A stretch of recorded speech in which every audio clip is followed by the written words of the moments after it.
Hello, hello. I'm having difficulty falling asleep, so I thought I'd make a video, and hopefully that would get me tired. And I don't know if you can see like this really terrible shaving job that I did.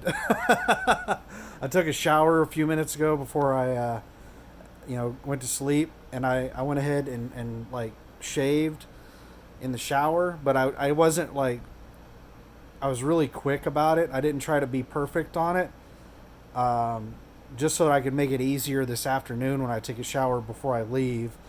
It would just be easier.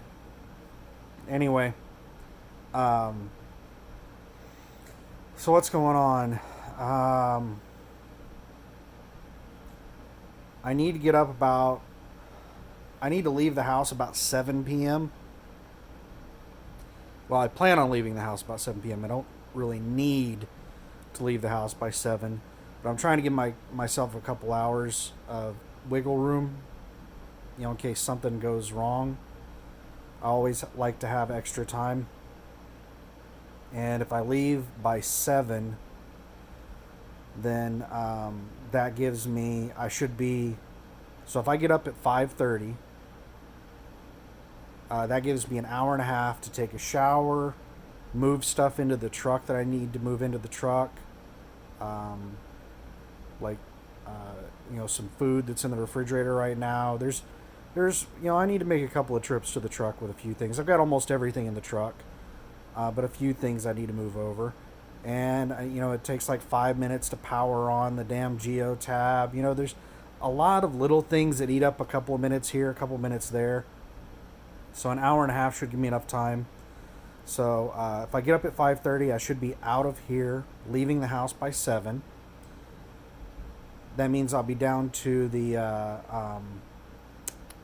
what is it called, the city trailer where I pay to park the trailer. I should be down there by like 7:30. I should get hooked up to the trailer and all that stuff by, I don't know. I should be out of city trailer because I have to hook up to the trailer and do all that stuff, my pre-trip, and I have to pay, which takes like 5 or 10 minutes. So I should be out of there by 8, and only takes a couple of minutes to get over to Niagara. So let's say I get to Niagara by 8. I should be out of Niagara by about 9, because it's a drop and hook. So hopefully I'm only in there for an hour. So I should be out of there by 9 p.m. Then I need to go by the TA and get fuel and scale the load. That's going to take 30 minutes. So that'll be about 9:30 is when I'll actually be hitting the road, headed to Tulsa. And then it's about a 2-hour drive to this place that I'm going. So I should be there about 11:30, and I have a 1 a.m. appointment. So I'll be an hour and a half early for a 1 a.m. appointment, and I am quite certain they'll go ahead and let me in the gate at that time. Um, and I'll deal with them getting unloaded, and while I'm getting unloaded, I'll go ahead and try to get everything packed away better than it is now. I mean, I have things packed away decent, but it's I'll have free time to sit there and just kind of perfect everything, get it exactly where I want it, test out the inverter, all kinds of stuff. And as soon as I get done with that, then I can drive over to Kimberly Clark, pick up my trailer, and take off towards Chicago. And I'll probably be looking for loads while I'm doing that. Um, I'm guessing that tomorrow. So whenever I stop um, to take my 10 hours off tomorrow, because I'm not going to be able to drive straight through to the delivery. Whenever I stop to take my 10 hours off, I'll look for a load to see if there's anything on the load board, Most likely, when I'm going to be getting my next load is whenever I wake up. I'm going to try to get up like an hour, at least an hour early, so that I can have enough time to look at the load board and see what's on there, and hopefully snag a load before I make it to Chicago. And I should only be a couple hours away from my delivery in Chicago. Uh, Whenever I'm looking for that next load, and I'll get that load, and it's gonna be a rough weekend. I completely spaced on this being the July 4th weekend until the last day or two. Um, I took way more time off than I wanted to take off, but once I found out it was a July 4th weekend, I sat there thinking, man, I should probably just take another fucking week off. I should leave on Tuesday after the 4th. But it looks like I'm going to be able to find loads and keep running throughout the weekend. But there's a lot of places that, like, I can pick up a load on Friday, but I can't deliver it until like Tuesday after the 4th. Some places, there's still quite a few places that are open on Sunday and Monday that I can deliver to, but a lot of them are apparently closed on Monday because you can't deliver until Tuesday I have to set on a bunch of these loads for like 3 days. So hopefully I find something good. What would be really nice is to find something that has a lot of miles on it. Given the area that USA Truck runs in, well, they run all 48 states. As an owner operator, they have stuff on all 48 states on the load board.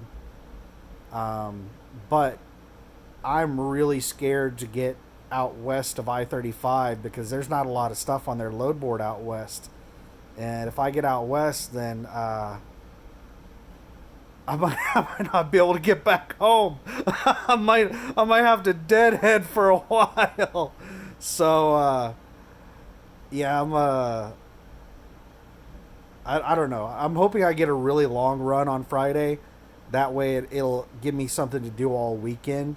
I don't want to set on a load for 2 or 3 days. I don't know. We'll figure that out tomorrow. So it is 9:45 a.m. I need to be getting up at 5:30, I said. That's when I'm going to set my alarm.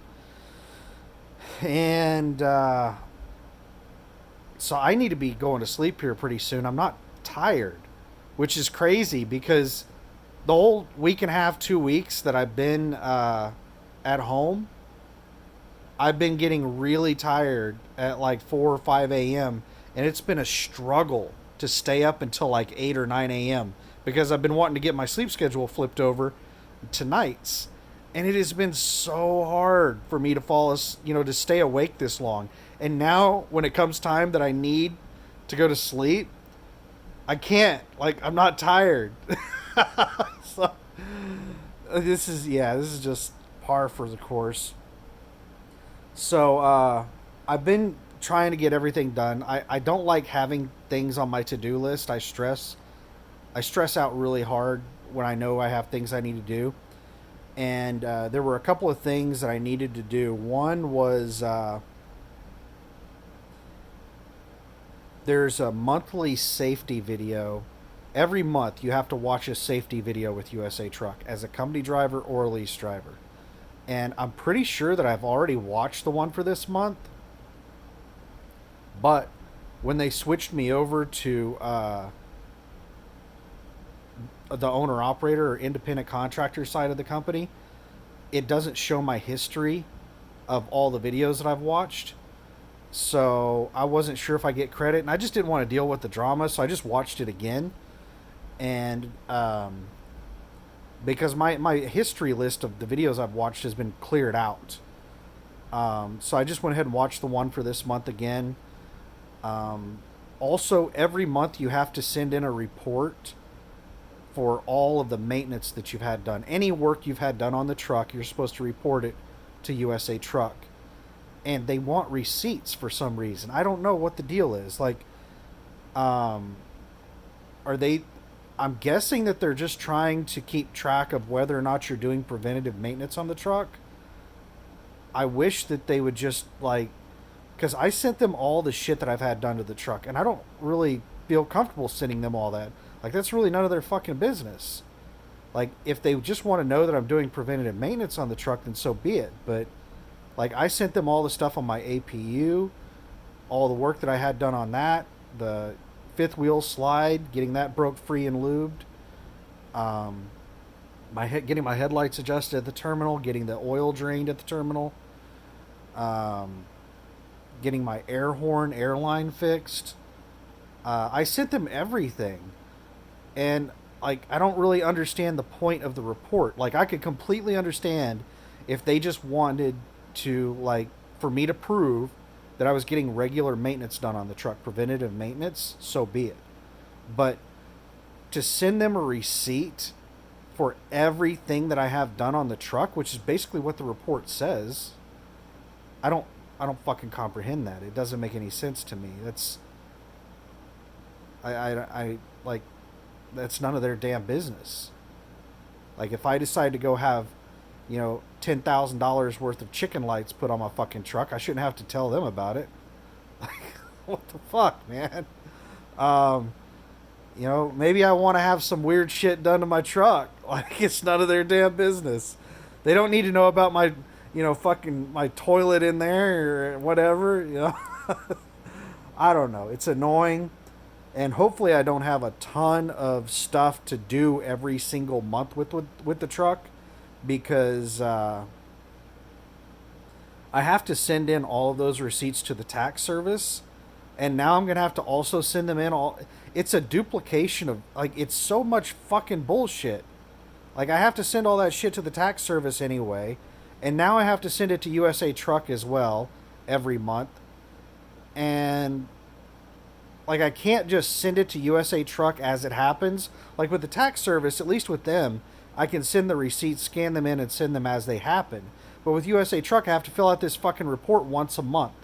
And so I have to have a picture of all of these receipts. So I have to keep copies of the receipts for at least a month to send. It's just extra bullshit work. It's so fucking annoying.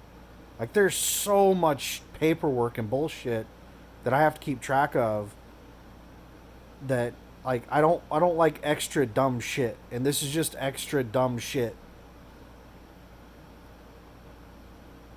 Anyway, I asked my driver manager if they pay for CAT scale tickets or if I have to pay for that myself. And she gave me the phone number of some other driver in the fleet, and said, call Vinny. He can help you set up the CAT Scale app. I'm like, that doesn't answer my fucking question. I know how to set up the CAT Scale app. I use it already. As a company driver, I used it. Like, I didn't tell her any of this, but, like, she didn't answer my fucking question, so I'm just going to use the app and see if they bill me for it. And that will answer my question. If they don't bill me for it on my statement, then they're gonna pay for the scale tickets.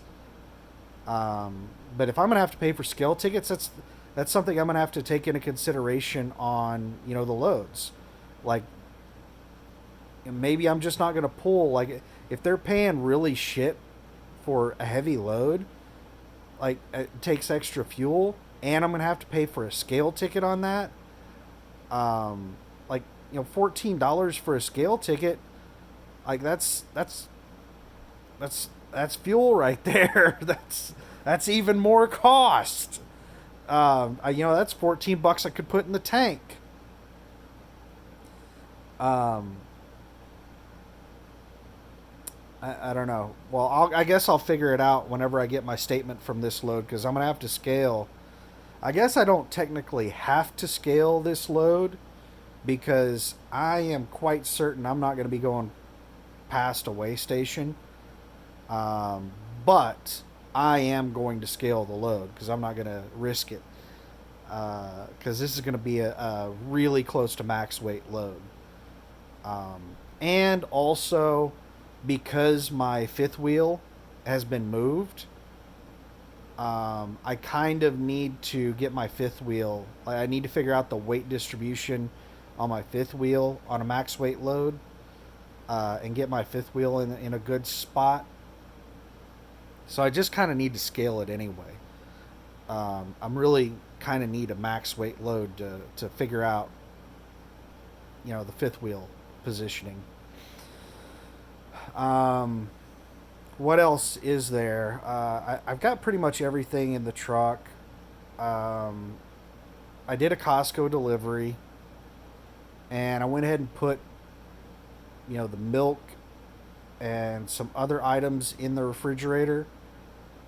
But I I did one of those things. It's meatloaf and mashed potatoes, and they send it to you in this foil thing, and you have to basically throw it in the oven for an hour to cook it. Well, I did one of those, and it just finished cooking like an hour ago. So I put it in my main refrigerator here, and I've got to remember to put that in the truck when I leave. So there's a few things like that. I'm going to need to make a couple of trips putting stuff in the truck whenever whenever I head out this evening. I hope I don't forget anything. There's some other stuff like this right here. I had to print this out. This is a federal hazmat. So the federal, I got to remember to take that out with me. The federal hazmat permit expires at the end of June. So today is the last. Wait, today's the 1st, isn't it? Yesterday was the 30th. Yeah. I think today's the 1st. So it expired yesterday. So I can't legally haul hazmat right now. Well, I can now that I printed out that permit, but I have to remember to put that permit in my permit book. I can't think of anything else. Like, I'm trying to keep track of all the crap that I have to do. And what really sucks is if you forget one little thing, like, oh, I forgot to print out that fucking hazmat permit. That could be a big, big ticket.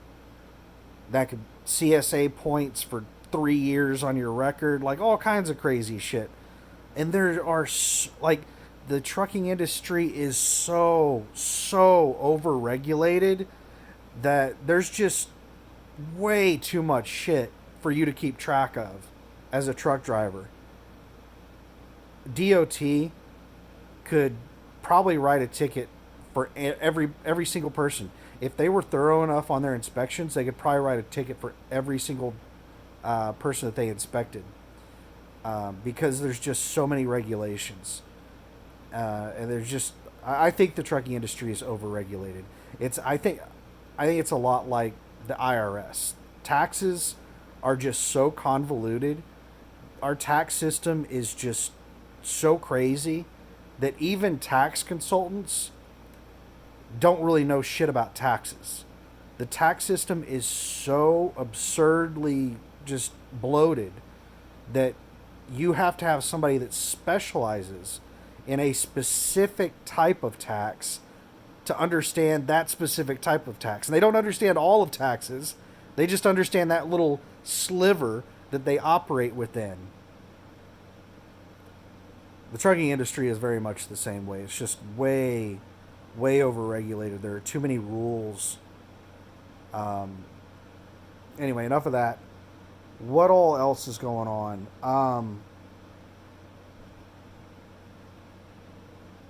Something I was watching some YouTube videos, and there are some Twitch streamers that I watch on occasion, and some game. I'm a gamer, and like Doctor Disrespect is a streamer that I would watch. Some people don't like Doctor Disrespect because I don't think they realize that's a character that he does. I love Doctor Disrespect. I think that guy is awesome. I think it is amazing that he can stay in character for such like long periods of time. I've seen him out of character before. Like he's done interviews out of character. Um, and it's just I think it's incredible when somebody can stay in character for that long. And he's like a really high energy character. Man, that's gonna be so draining to stream for like 12 hours a day, 7 days a week, doing a character like that. Um, so yeah, I think he's awesome. And the big drama right now is that him and like there's been a whole bunch of social, or what would they be called? Are they social media personalities? I guess let's just go with that. There's been a bunch of social media personalities that have been banned off of platforms like Twitch and Twitter and Discord and YouTube and stuff like that.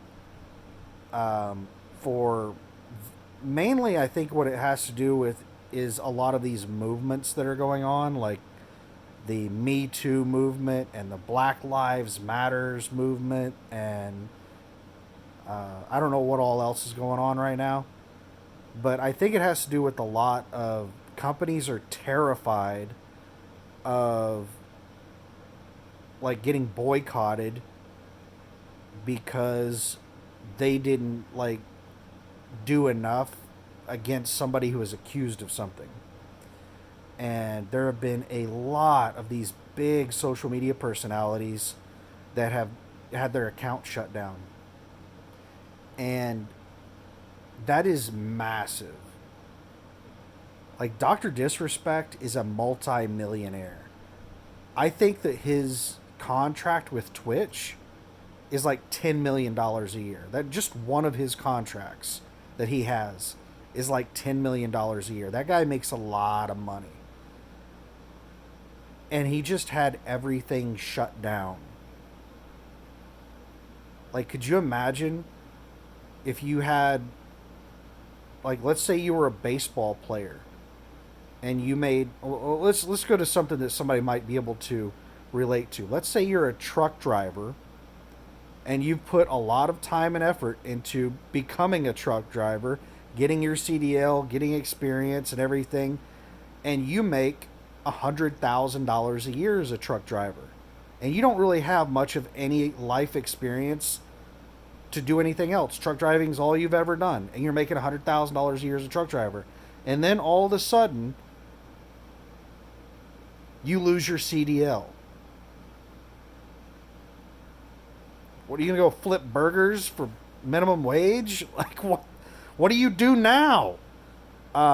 Permanently banned. Never getting your CDL again. Go find another career.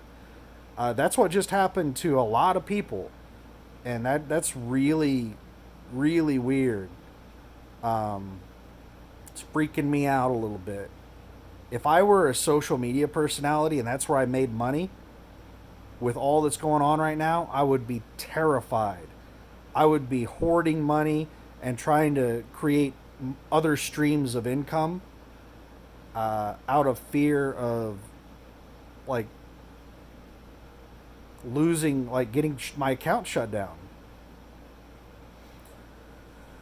But yeah, that's what I've been watching for the last couple hours is YouTube videos trying to explain like what in the hell. I'm curious to find out what in the hell he got banned for. Nobody said what he got banned for. What else? What else is going on?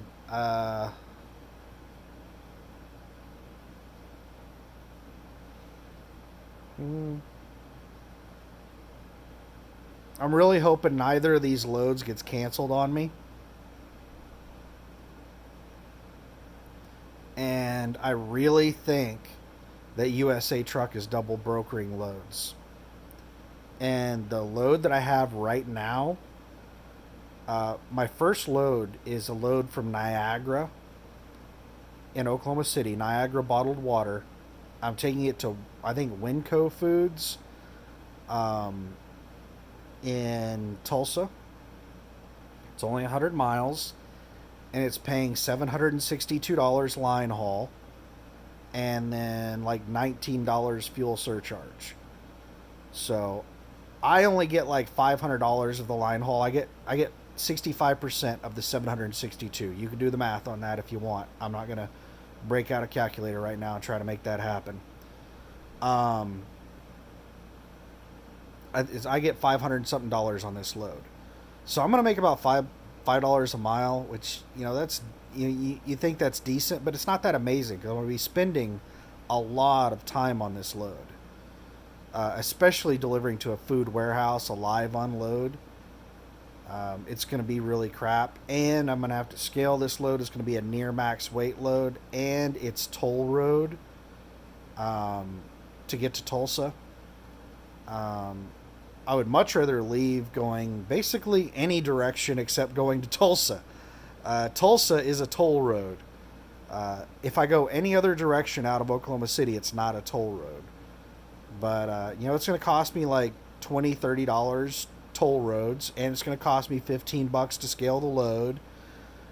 All that adds up. Well, these loads are not too terribly common on the load board at USA Truck. I haven't seen them there very often, but the few times I have seen them, I wasn't going to bother pulling them. They're not worth my time. This one is an anomaly.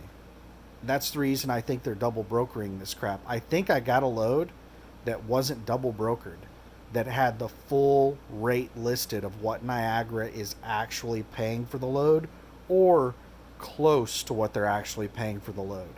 Because most of the loads that I see are like $200.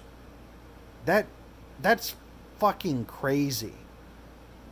If I tried to get a 50-pound bag of dog food delivered 100 miles, just 100 miles, I would probably have to pay 20 or 30 bucks, maybe even $50 to make that happen. And you're telling me that Niagara is paying $200 to ship 45,000 pounds of water 100 miles?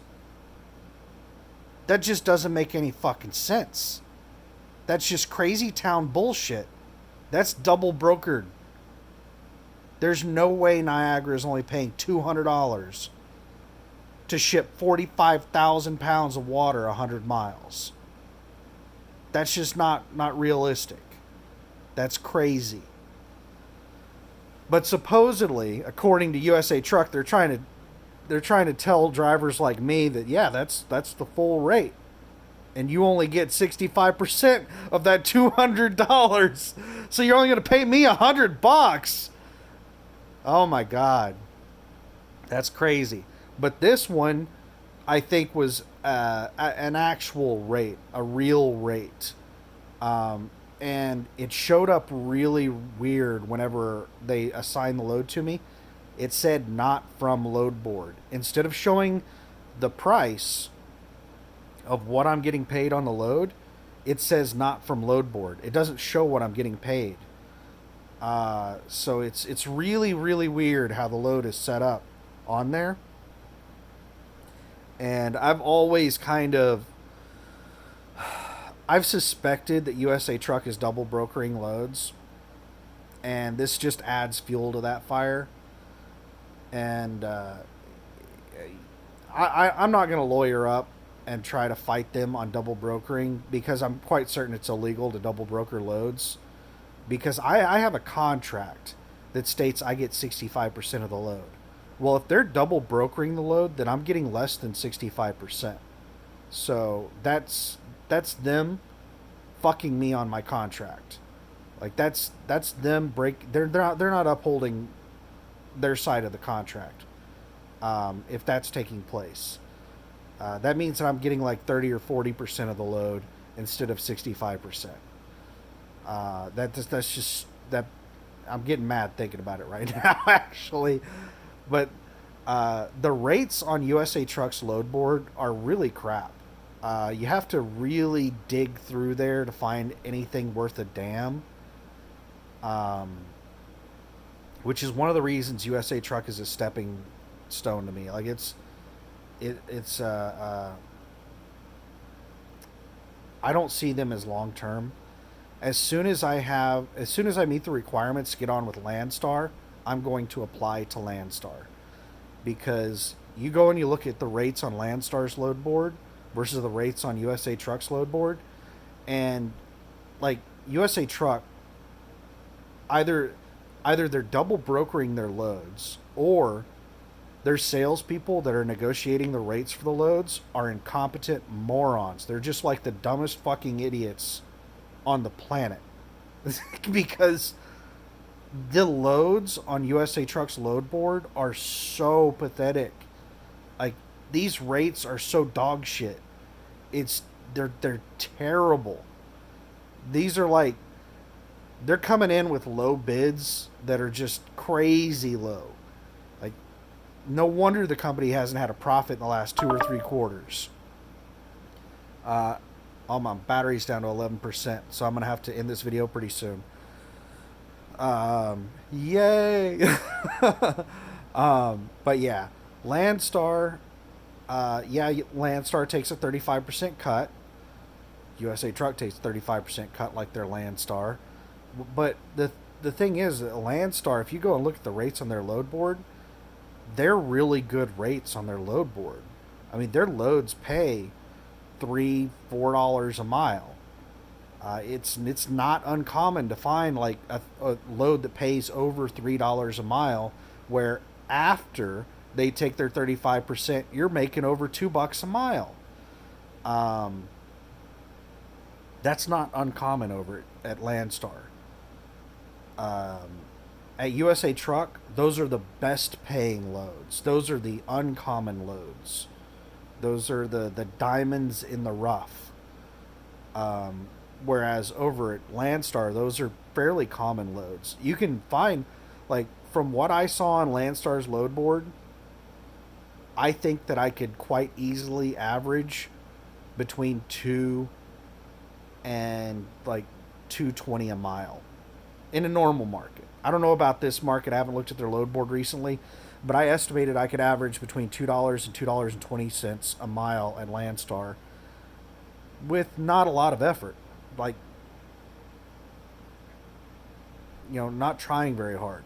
At USA Truck, trying pretty hard, I think I could average like $1.70 a mile. So I'm looking at getting a 30 to 50 cent per mile bump in pay switching over to Landstar. And I think I could actually make $2.50 a mile, maybe more on average at Landstar, if I tried really hard. And I worked in some of the higher paying areas and stuff like that. But that's in a normal market, and I don't know if I'm ever going to see a normal market again in my life. So we'll see. We'll see what happens. But anyway, I think I'll end the video there.